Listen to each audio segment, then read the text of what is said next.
Online gaming is a welcome escape from reality for millions of us, myself included. We can immerse ourselves in fascinating worlds and play with like-minded people from across the globe. But things aren't always fun and games, and for some, the line between the real world and the virtual one becomes blurred.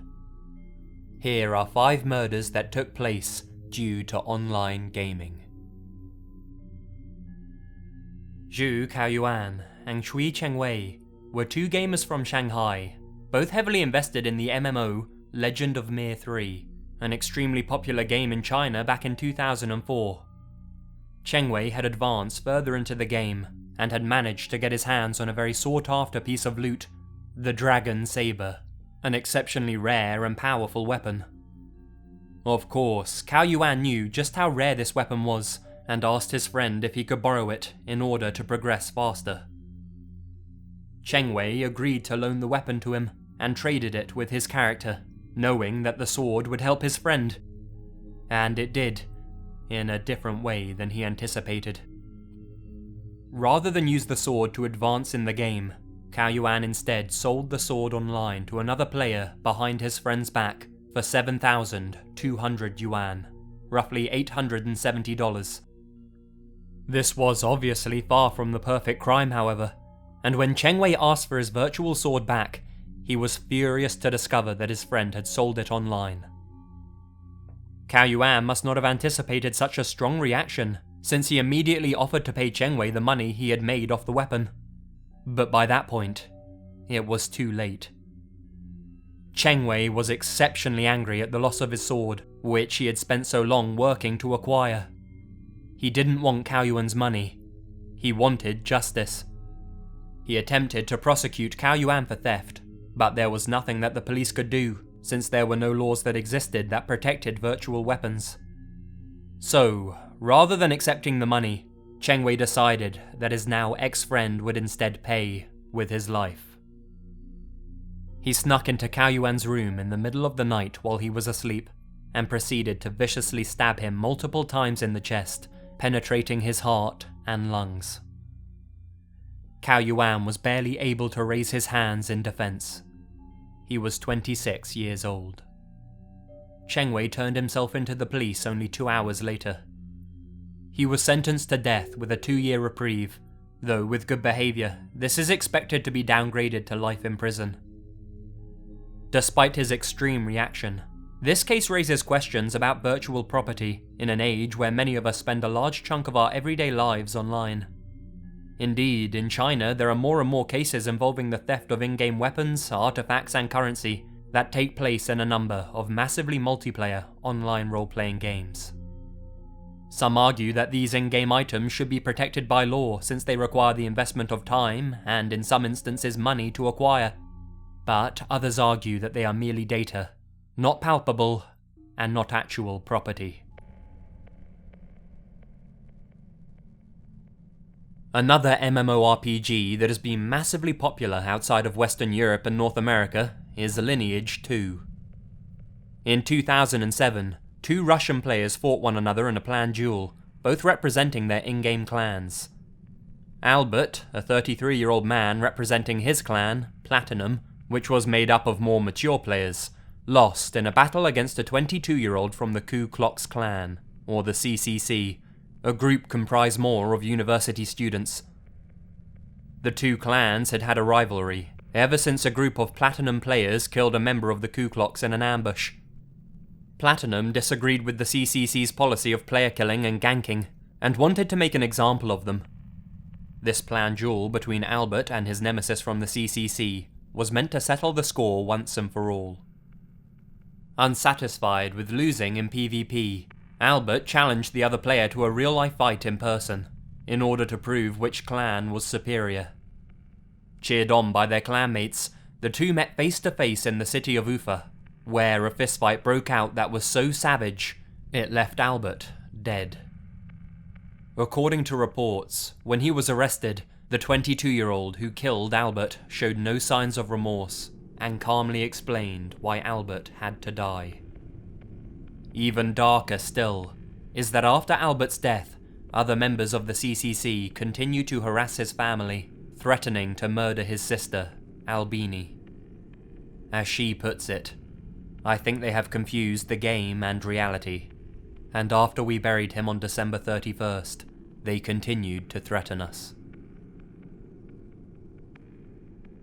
Online gaming addiction affects many people, and is thankfully something that is being taken more and more seriously in recent years.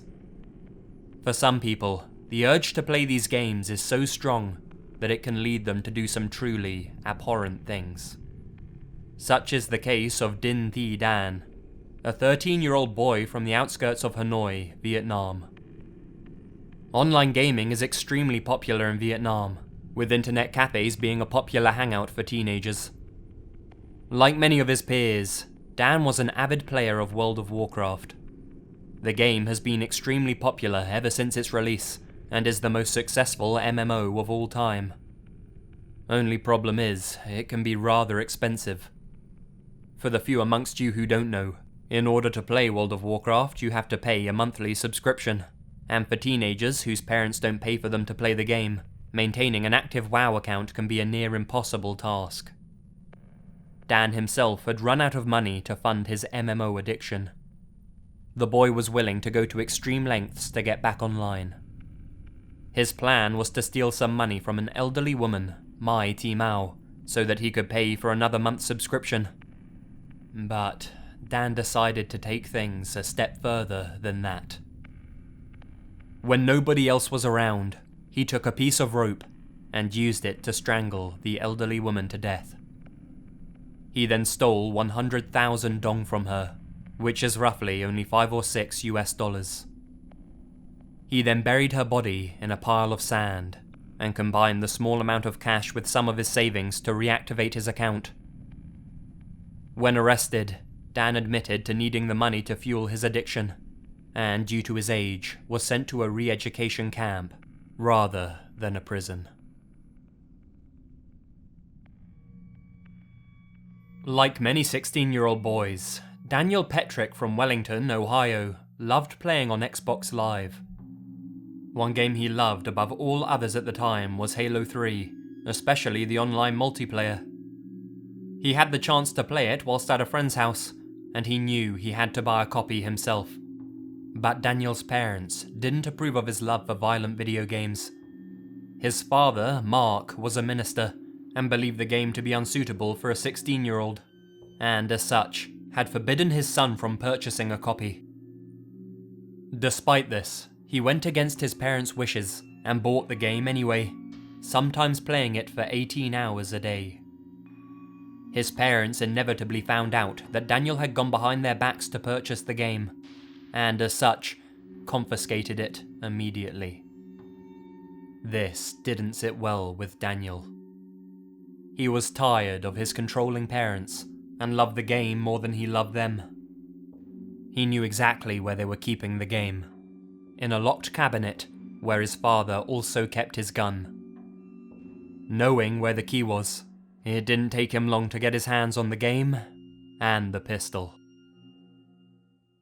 That evening, Daniel came into the living room where his parents were relaxing and uttered the haunting words, "Would you close your eyes? I have a surprise for you." They obliged. He then shot his father once in the head, and his mother multiple times all over her body. In an attempt to make the whole thing look like a murder-suicide, Daniel placed the gun in his father's hand. Little did Daniel know that he wouldn't be playing Halo again for a long, long time. Only a few minutes later, Daniel's sister and her boyfriend arrived at the house to enjoy a fun evening that Daniel's parents had planned. He hadn't anticipated this, and immediately tried to turn them away by saying that their parents had been fighting, and that now was not a good time. Unfortunately for Daniel, the two guests heard groaning coming from the living room. Their father had miraculously survived the shot to the head. His plan to get away with murder and play Halo 3 to his heart's content had been ruined. As his sister called the police, Daniel made a break for the family van with his copy of the game. He wasn't able to get very far before the police caught up with him. When they pulled him from the van, the game was resting on the passenger's seat. Daniel escaped the death penalty due to his age, and was instead sentenced to life in prison, with parole available after 23 years.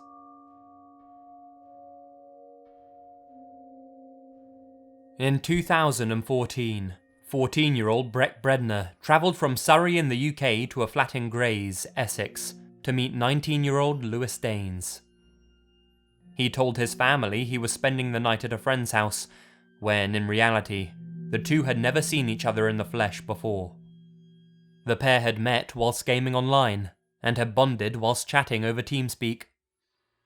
They had, in Breck's mind, become close friends. Lewis had told Breck about a computer business he was running, and he promised him great wealth in return for his help. Little did Breck know that this was a fictional business, and that Lewis had ulterior motives for inviting him over.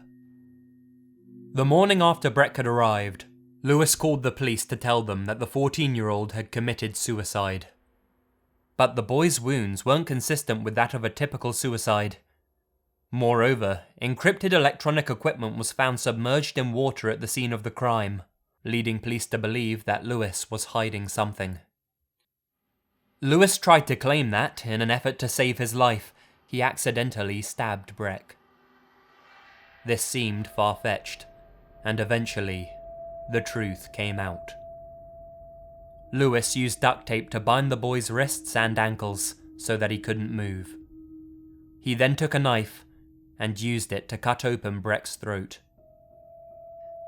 The police were criticised for not acting on previous reports of Lewis's dangerous and sadistic behaviour after he tried to convince other teenagers he had met on online games to come to his home. He was sentenced to a minimum of 25 years in prison. By the time he is released, Lewis will be at least 44 years old.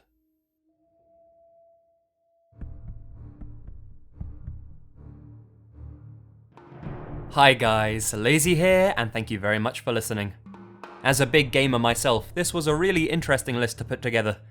I've been playing World of Warcraft since 2005, I believe, maybe 2006, so man, that's really scary to think about. But yeah, needless to say, these incidents are not representative of online gaming or the people who play it whatsoever.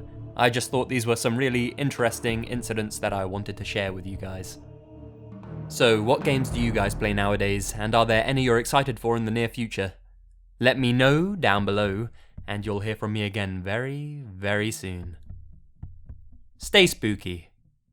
And remember, the best things happen in the dark.